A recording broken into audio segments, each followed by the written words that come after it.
네, 오늘도 예배하는 우리 모든 성도님들에게 하나님께서 말씀의 은혜와 능력으로 함께해 주시기를 간절히 축복합니다. 우리가 계속해서 누가복음의 말씀을 살펴보고 있는데요, 이 말씀을 공부하는 심정으로 한번 잘 살펴보고 그리고 묵상해 보시기 바랍니다. 좀 적으실 수 있는 분들은 좀 적어가면서 함께 이 말씀에 동참한다면 이 말씀이 우리의 삶을 변화시키고 이 말씀이 우리의 삶을 복된 삶으로, 이 말씀이 우리의 삶을 아름다운 삶으로 이끌어갈 줄 믿습니다. 오늘 본문에 보면 예수님은 말씀을 듣고 있는 성도들에게 한 가지 하지 말아야 할 것에 대해서 말씀하고 있습니다. 37절을 보세요. 비판하지 말라, 정죄하지 말라, 그리고 용서하라. 이것을 말씀하셨습니다. 이 비판이라는 단어는 사전을 찾아보면 어떤 현상이나 사물의 옳고 그름을 판단하여 밝히거나 잘못된 점을 지적하는 것입니다. 그렇다면 일반적으로 이 비판이라는 단어는 부정적인 단어가 아닙니다. 사람이 살아가면서 비판해야 될 때가 있다는 것입니다. 어떤 현상이나 사물의 옳고 그름을 판단하는 것은 필요하다는 것입니다. 그러나 예수님은 분명히 비판하지 말라고 하셨습니다. 그리고 더 나아가서 정죄하지 말아라. 이 정죄라고 하는 것은 죄가 있다고 정하는 것입니다. 단정하는 것입니다. 잘못한 것에 대해서 정죄하는 것은 사회적인 통념상 이상한 것이 아닙니다. 그러나 예수님은 정죄하지 말아라. 또 더 나아가서 예수님은 용서하라고 하십니다. 용서라고 하는 것은 잘못한 사람을 벌하지 않고 사면해 주는 것입니다. 잘못한 게 있으면 당연히 벌을 줘야죠. 그래서 깨닫게 해야지 않습니까? 잘못한 것이 있으면 꾸짖거나 벌을 내려야 하는 것이 일반적인 사람들의 생각인데 예수님은 용서하라고 말씀하십니다. 그런데 중요한 것은 우리가 예수님을 믿고 따르는 사람들이라면 이 말씀에 순종해야 한다는 것입니다. 비판하고 싶어도 비판하면 안 되고, 정죄하고 싶어도 정죄하면 안 됩니다. 용서하기 싫어도 용서해야 한다는 것입니다. 일반적인 사람들은 이 말씀을 잘 이해하지 못할 것입니다. 그렇다면 여러분, 예수님을 믿는 우리는, 이 말씀이 주의 말씀으로 받아들이는 우리는 이 말씀을 어떻게 이해해야 할까요? 예수님은 왜 자신을 따르는 사람들에게 비판하지 말라, 정죄하지 말라, 용서해라, 이 사회적 통념과 조금 다른 차원의 말씀을 하셨을까요?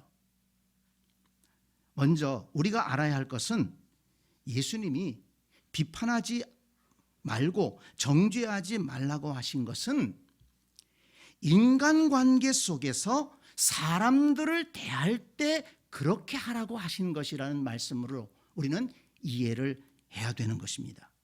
무조건 아무 비판도 하지 말아라, 이런 말씀이 아니라는 것입니다. 함께 살아가는 사람들이나 함께 신앙생활하는 사람들을 비판하지 말고 정죄하지 말라는 것입니다. 지금 우리가 함께 예배하고 있는 바로 옆자리에 앉아있는 그 사람을 비판하거나 정죄하지 말라는 것입니다.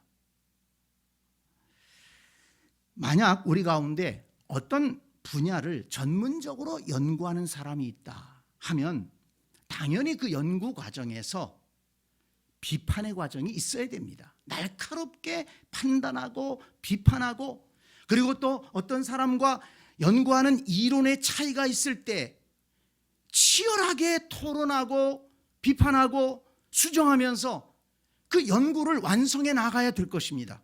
예수님은 그런 비판을 하지 말라는 게 아닙니다. 우리 가운데 혹시 판사나 검사나 경찰관이 있다면 죄를 지은 사람에 대해서는 정죄해야 됩니다. 판사가 죄를 지은 사람을 정죄하지 않는다면 이 사회가 어떻게 되겠습니까? 그러니까 예수님께서 말씀하시는 것은 그런 비판이 아닙니다. 우리도 살다 보면 옳고 그름을 판단해야 될 때가 있어요. 그런 상황이 있습니다. 비판적인 관점으로 바라봐야 될 때가 있어요. 그래서 잘못된 것을 버리고 올바른 것을 선택하고 나아가야 됩니다. 그런 판단을 잘못해서 손해볼 때가 얼마나 많이 있습니까? 그러니까 예수님께서 말씀하시는 것은 그런 비판이 아니라는 것입니다. 예수님께서 비판하지 말라고 하신 것은 인간관계 속에서 우리가 함께 살아가는 사람들, 가정에서도 그렇고요, 직장에서도 그렇고요, 교회 안에서도 그렇습니다. 인간관계 속에서 사람들을 향해 비판하거나 정죄하지 말아라. 그리고 용서할 일이 있으면 좀 다른 사람들이 실수하고 잘못한 것이 있더라도 용서하며 살아가라. 이렇게 말씀하고 있는 것입니다. 인간관계 속에서 함부로 비판하지 말아라. 자신의 생각과 기준에 맞지 않는다고, 내 취향에 맞지 않는다고, 내 경험에 맞지 않는다고 그렇게 비판하거나 정죄하지 말아라. 상대방의 속사정을 다 알지도 못하면서 한 가지 나타난 것만 보고 비판하지 말아라. 로마서 14장에 보면 바울 사도도 로마 교회를 향해 비판하지 말라고 말씀하신 것을 읽어볼 수가 있습니다. 믿음이 연약한 자를 너희가 받되 그의 의견을 비판하지 말라. 무슨 얘기인가 하면 그 로마 교회 안에 아주 믿음이 좋은 사람들이 있었어요. 이제는 율법을 지키지 않아도 돼. 이제는 율법에서 자유했어. 예수 그리스도 안에서 우리는 자유야. 어떤 것이든 감사함으로 먹으면 돼. 이렇게 믿음이 좋은 사람들이 있었어요. 그런데 또 어떤 사람들은 아직도 그 율법에 대해서 꺼림칙하게 생각하는 사람들이 있었어요. 무엇을 먹을 때 우상에게 드려진 고기라든지, 그 당시에는 그런 것이 많았거든요. 그리고 또 부정한 짐승으로 알려진 그런 짐승의 고기를 나는 먹지 않겠다. 나는 아직 꺼림칙하다. 이런 사람들이 있었어요. 그런데 함께 모여 식사하는데 아주 믿음이 좋은 사람들, 담대한 사람들이 그런 좀 꺼림칙하게 생각하고 아무 것이나 먹지 않고 가려먹는 그런 사람들을 향해서 비판하고 정죄하고 또 심지어는 업신 여기기까지 했다는 것입니다. 주님께서, 예수 그리스도께서 십자가에서 죽으심으로 모든 율법을 완성하시고 우리가 그 율법에서 자유함을 얻었는데 뭘 그런 걸 가지고 따지느냐고, 아직도 그걸 깨닫지 못하느냐고. 자, 여러분, 그 사람들의 말이 맞습니까? 안 맞습니까? 그 사람들의 말이 맞죠. 당연히 맞죠. 그렇게 돼야 됩니다. 그런데 지금 바울은 뭐라고 얘기합니까? 그런 관점을 가지고 믿음이 연약한 사람들을 비판하지 말아라. 그들의 태도를 지적하고 잘못된 것을 말씀한 것입니다. 그러다 보니까 서로 불편한 거예요. 함께 모여서 식사하는데 그 분위기가 화목하지가 않은 것입니다.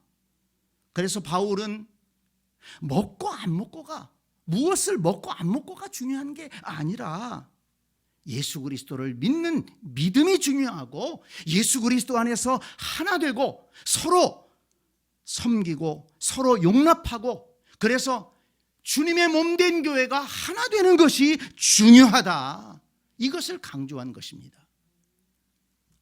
그러면 좀 더 구체적으로 예수님께서 인간관계 속에서 비판하지 말고 정죄하지 말라고 하신 이유가 무엇일까요?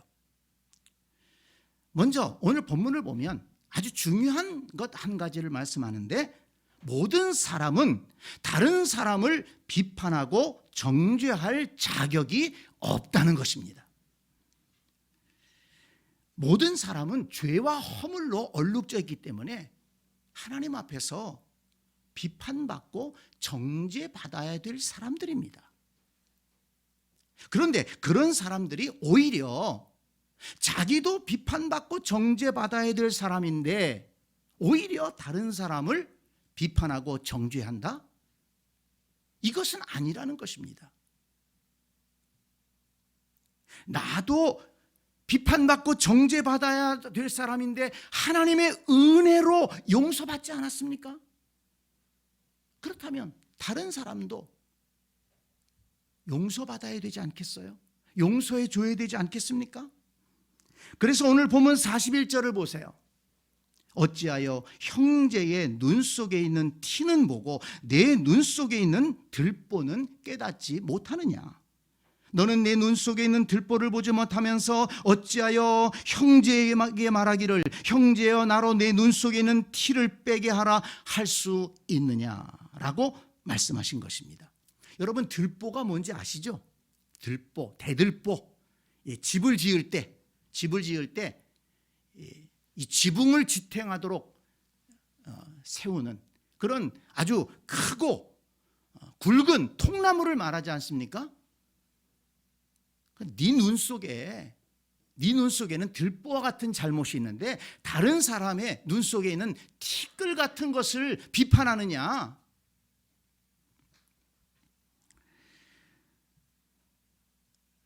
자기 눈에 있는 들보부터 빼라는 것입니다. 자기 눈에 들보가 있는 것을 알라는 것입니다.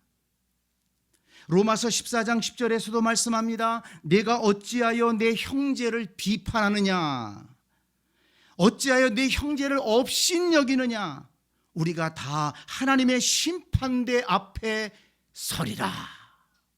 하나님의 심판대 앞에 서리라. 우리 모두가 다 하나님의 심판대 앞에 서야 될 존재들인데 누가 누구를 심판하느냐는 것입니다. 누가 누구를 비판하고, 그리고 비판에서 끝나는 것이 아니라 비난으로 발전하고, 비난에서 끝나는 것이 아니라 비방하고, 내 형제를 업신여기느냐? 이상해요. 비판은 비난으로 발전하고 비난은 비방으로 발전하게 되어 있습니다. 이런 잘못을 해서는 안 된다는 것입니다. 어느 누구도 다른 사람을 비판할 자격을 가지고 있지 않다. 두 번째, 예수님께서 비판하지 말라고 하신 이유는 다른 사람을 비판하지 않아야 나도 비판받지 않을 수 있기 때문입니다. 다른 사람을 정죄하지 않아야 나도 정죄받지 않을 수 있다는 것입니다. 다른 사람을 용서할 때 나도 용서받을 수 있다는 것입니다. 37절 말씀을 다시 보세요. 비판하지 말라. 그리하면 너희가 비판을 받지 않을 것이요. 정죄하지 말라. 그리하면 너희가 정죄를 받지 않을 것이요. 용서하라. 그리하면 너희가 용서를 받을 것이요. 온 세상을 심판하시는 예수님께서 하신 말씀입니다. 이걸 바꾸어 말해볼까요? 비판해. 너희도 비판받을 거야. 너도 비판받을 거야. 정죄하고 싶어? 해. 너도 정죄받을 거야. 용서하지 마. 너도 용서받지 못할 거야. 이런 말씀입니다. 38절 뒷부분에서 이것을 확인해 주고 있습니다. 너희가 헤아리는 그 헤아림으로 너희도 헤아림을 도로 받을 것이니라. 너희가 다른 사람 허물, 죄 헤아리고 그래서 비판하고 비난하고 비방하고 그런다고? 너희가 그 헤아림으로, 너희가 다른 사람을 그 헤아리는, 다른 사람의 허물과 죄를 헤아리는 그 헤아림으로 너희도 헤아림을 받을 것이다. 마태복음 6장 15절에서도 말씀하셨습니다. 너희가 사람의 잘못을 용서하지 아니하면 너희 아버지께서도 너희 잘못을 용서하지 아니하시리라. 그렇다면 여러분 무엇입니까? 내가 비판받지 않기 위해서라도 비판하지 않아야 된다는 겁니다. 내가 정죄받지 않기 위해서라도 정죄하지 않아야 된다는 것입니다. 내가 용서받기 위해서라도 다른 사람을 용서해야 한다는 것입니다. 또 하나, 예수님께서 다른 사람을 비판하지 말라고 하신 이유는 다른 사람을 비판하고 정죄하는 것은 그리스도인들이 맺지 않아야 할 못된 열매이기 때문입니다. 예수님은 지금 이 말씀을 일반 사람들을 향해서 하신 얘기가 아니에요. 지금 예수님을 믿고 찾아와서 말씀을 듣는 사람들을 향해서 말씀하고 있는 겁니다. 예수님의 제자들을 향해서 말씀하고 있는 것입니다. 그러면서 예수님을 믿는 사람들이라면, 예수님의 말씀을 믿고 들었다면, 예수님의 제자라고 생각한다면 이런 열매는 맺지 말아야 된다. 43절 말씀을 보세요. 못된 열매 맺는 좋은 나무가 없고 또 좋은 열매 맺는 못된 나무가 없느니라. 비판하지 말라, 정죄하지 말라, 용서하라 말씀하신 다음에 못된 열매 맺는 좋은 나무가 없다, 이렇게 말씀하셨어요. 비판하고 정죄하고 용서하지 않는 것은 못된 열매라는 것입니다. 그건 나쁜 열매라는 거예요. 그리고 그 나쁜 열매를 맺는 사람은 나쁜 열매를 맺는 나무는 나쁜 나무라는 것입니다. 예수님의 말씀을 듣는 사람들은, 예수님의 제자들은 못된 열매를 맺는 못된 나무가 되어서는 안 된다는 것을 지금 강조하시는 말씀입니다. 또 44절을 보세요. 나무는 각각 그 열매로 하나니 가시나무에서 무화과를 또는 찔레에서 포도를 따지 못하느니라. 지금 가시나무와 무화과 또 찔레와 포도나무를 이렇게 비교해서 말씀하셨어요. 그러니까 비판하고 정죄하고 용서하지 않는 것은 마치 가시나무가, 찔레가 사람들을 찌르고 상처내는 것과 마찬가지라는 거예요. 우리 그리스도인들은 그렇게 살면 안 된다는 것입니다. 오히려 감람나무처럼, 포도나무처럼 사람들을 즐겁게 하고 사람들에게 유익한 열매를 맺어야 된다는 것입니다. 가시나무처럼 살 것이냐, 아니면 감람나무처럼, 포도나무처럼 사람들을 기쁘게 하고 유익하게 하는 존재로 살 것이냐? 예수님은 지금 이 말씀을 통해서 우리 그리스도인들이 가시나무처럼 살지 말고, 다른 사람 찌르는 그런 인생 살지 말고 포도나무처럼, 감람나무처럼 사람들에게 유익함을 주고 기쁨을 주는 존재로 살아가야 된다, 이것을 말씀하고 있는 것입니다. 45절을 보세요. 선한 사람은 마음에 쌓은 선에서 선을 내고 악한 자는 그 쌓은 악에서 악을 내나니 이는 마음에 가득한 것을 입으로 말함이니라. 비판을 입으로 말하는 것, 정죄하고 입으로 말하는 것, 이것을 지금 금하시는 이유를 말씀하고 있는 것입니다. 사람의 말은 그냥 나오는 게 아니에요. 그 속에 있는 것이 입술을 통해서 언어로 표현되는 것입니다. 그런데 비판하고 정죄하고 용서하지 않고 미워하는 것은 그 사람 속에 선한 것이 없기 때문에, 악한 것이 쌓여 있기 때문에 그렇다는 것입니다. 그렇다면 우리 그리스도인들은 우리 속에 선한 것을 쌓아서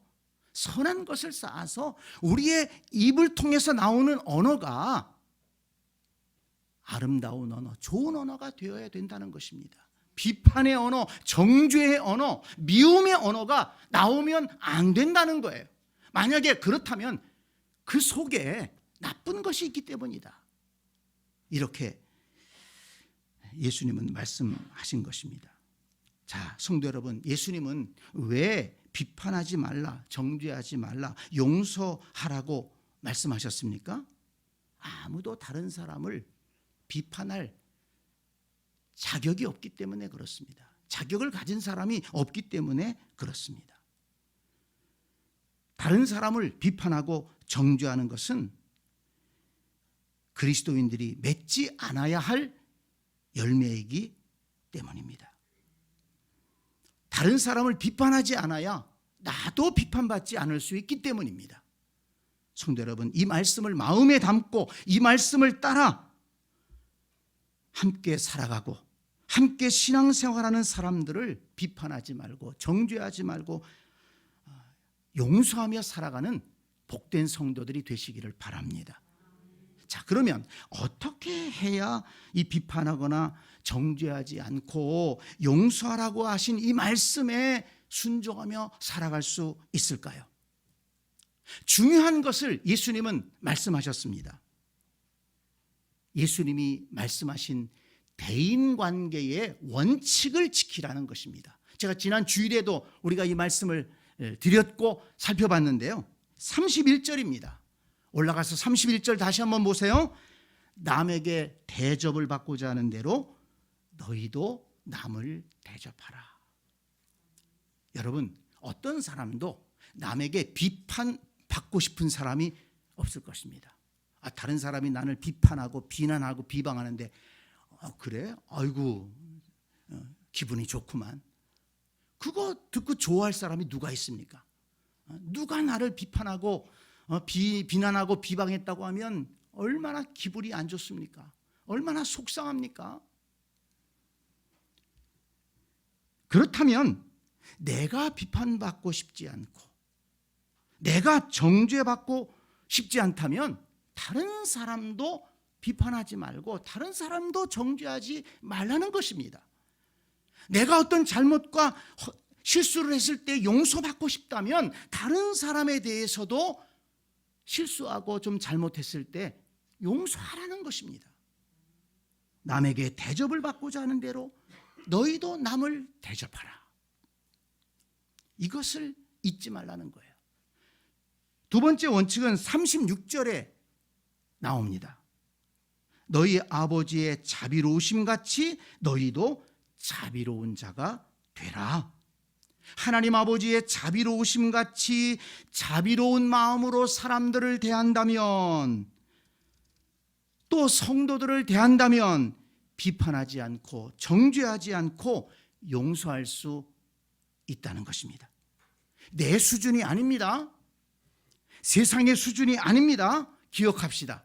하나님 아버지의 자비로우심 같이라고 했습니다.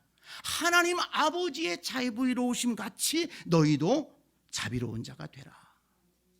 하나님께서 우리를 사랑하시는 그 크신 사랑을 생각해 보라는 거예요.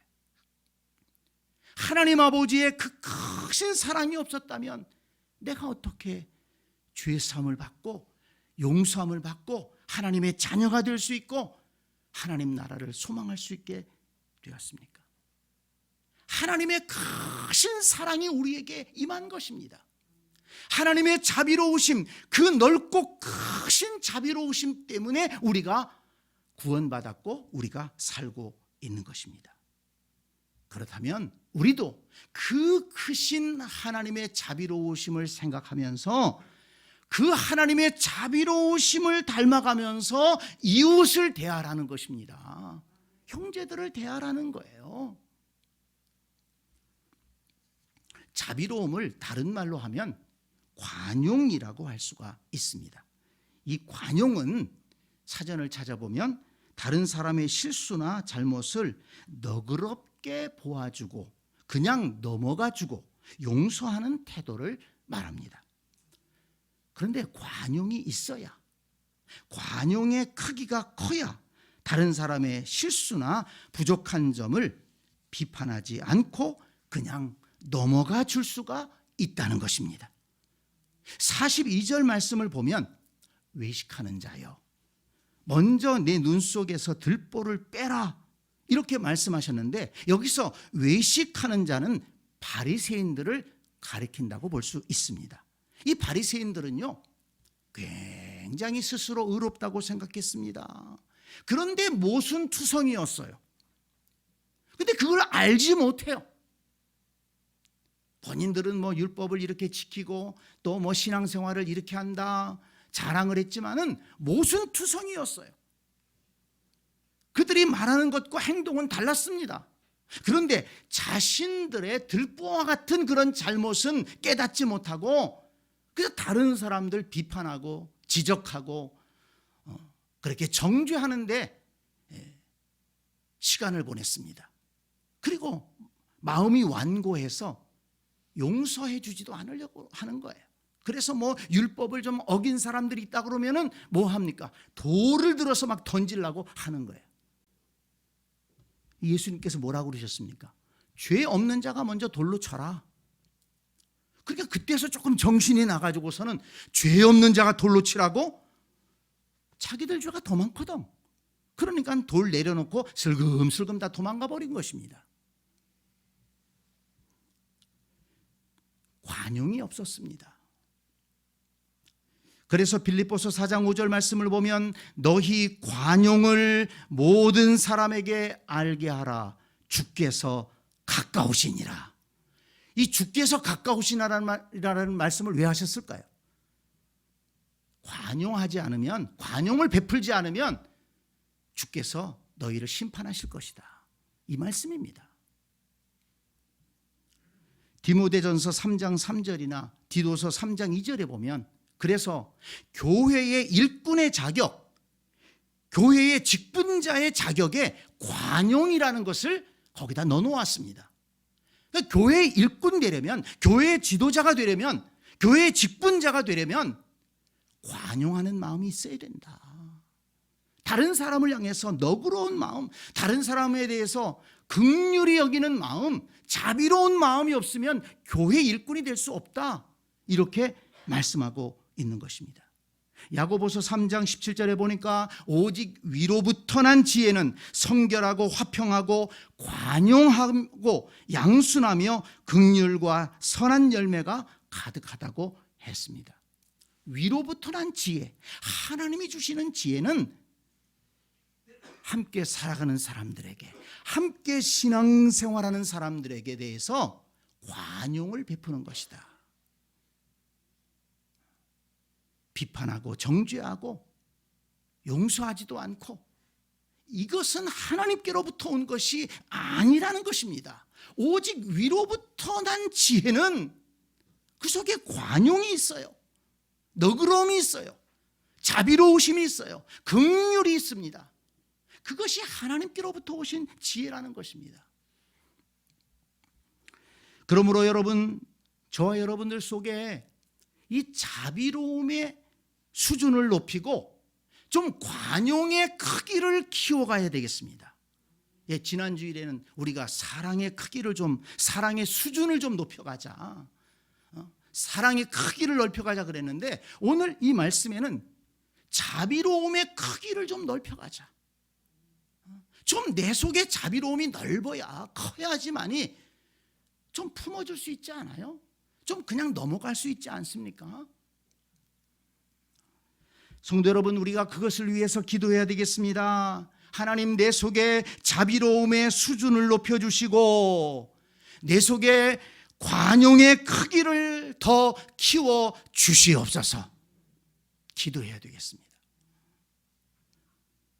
또 하나 중요한 것은 오늘 본문에 보면 예수님은 비판하거나 정죄하는 대신에 용서하고 좋은 것을 주는 삶을 살면 하나님께서 더 풍성한 은혜를 부어주시겠다고 말씀하셨습니다. 자, 38절을 보세요. 주라, 그리하면 너희에게 줄 것이니 곧 후이되어 누르고 흔들어 넘치도록 하여 너희에게 안겨주리라. 이렇게 말씀했습니다. 주라. 뭘 주라는 얘기입니까? 여기서는 어떤 물질적인 것을 주라, 어떤 선물을 줘라, 이게 아닙니다. 비판하지 말라, 정죄하지 말라, 용서해라, 이 말씀을 하신 다음에 주라. 그리하면 너희에게 줄 것이니 곧 후이되어 누르고 흔들어 넘치도록 하여 너희에게 줄 것이다. 뭘 주라는 것입니까? 비판하지 말고 사랑을 주라는 것입니다. 정죄하지 말고 용서를 주라는 것입니다.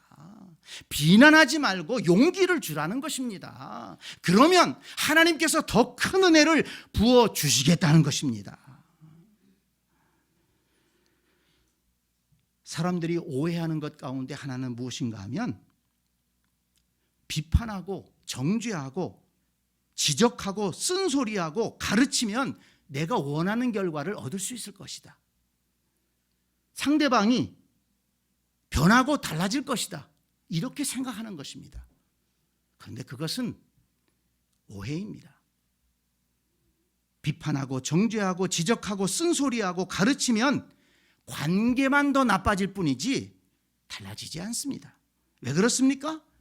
비판받고 지적받은 사람은 마음이 상하고, 마음이 상하면 마음이 닫혀지기 때문입니다. 그리고 귀가 닫혀집니다. 아무리 옳은 말도, 아무리 좋은 말도 좋은 말로 들리질 않아요. 고깝게 들립니다. 그러면 뜻한 대로 되지가 않는 것입니다. 좋은 결과를 얻을 수가 없는 것입니다.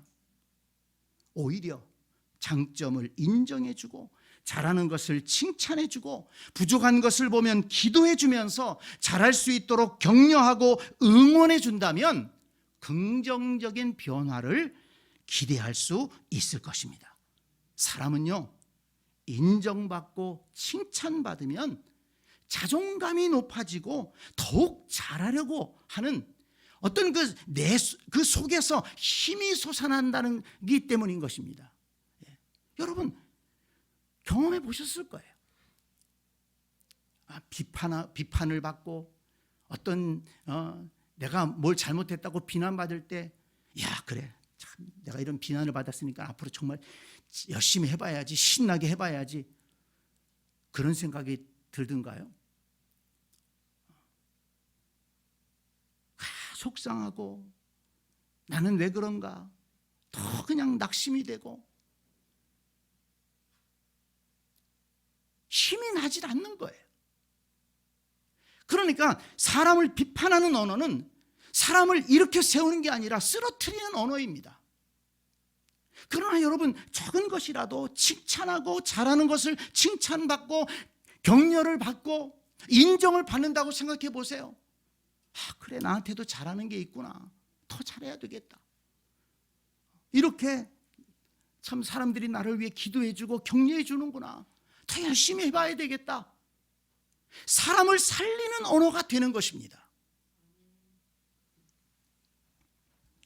그러므로 성도 여러분, 어떤 사람이 좋은 방향으로 변화되고 발전하기를 기대한다면 비판하고 정죄하고 쓴소리를 하기보다 인정해주고 칭찬해주고 기도해주고 응원해 주시기를 바랍니다.